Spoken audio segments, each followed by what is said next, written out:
ayan po, isang mapagpalang araw po sa ating lahat. Isang mapagpalang araw ng Biyernes sa ating lahat. Bali, ayan, binisita po tayo ni Bro Orlan at nagpakita po ng mga ilan sa kanyang gamit na papakawalan at saka yung mga pansarili niyang gamit. Bali, ito yun bro, yung padala sa'yo ng iyong kaibigan, ano? Ayan. Ito po ay ano, mga uri ng healing stone. Ayan, ayan, nakita ko, no. Shoutout po sa nakatambay kay Ma'am Alma Imaes. Ayan. Ito po ay may mga berto din po, healing stone, gemstone. Ayan. May mga healing properties po sila. May mga kakayahan din po na mag-attract ng positive energy at mag-alis po ng negative energy. Ito po ay, ang tawag po niyan ito sa English ay opal. Ayan, pwede nyo rin po siyang i-search sa Google o kung sa Chrome yan. Ang tawag po nito sa English ay opal. Ayan, nag-aalis po ito ng negatibong enerhiya sa ating katawan. At ayan, meron din po itong sumbalik kumbaga. Pag inatake kayo ng negatibong enerhiya, babalik po sa may gawa. Yan po ang kakayahan ng opal. Ito po ay hindi matatawag na mutya. Healing stone lang po, mga gemstone ganyan. Tapos ito naman po, ito po yung tinatawag na infinitong bato. Yan, hindi lang po masyado makita yung mga mata. Kasi gawa nung against the light. Ayan, ayan. Ito po yung tinatawag na infinitong bato.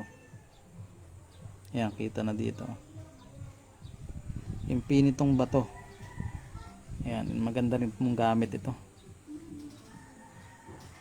Gamit sa pang protection sa katawan, pang kontra sa mga masasamang elemento, kulang barang palipad na angin. Ayan. Sa mga magnanais po na pang-attract natin ng positive energy at pang-alis ng negative energy, mag-PM lang po direct dito sa Facebook natin. Tapos ito naman po yung isang magandang uri ng ng opal. Meron siyang parang mata.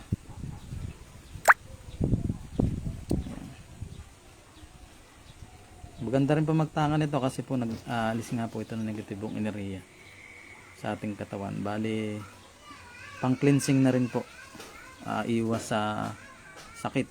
Ayan, nakakatulong din po sa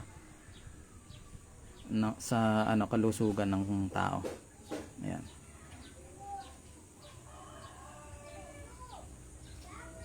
Sa mga magnanais po, direct PM na po kayo. Ito, maganda rin po ito eh. Ayan, mata din. May mata din siya.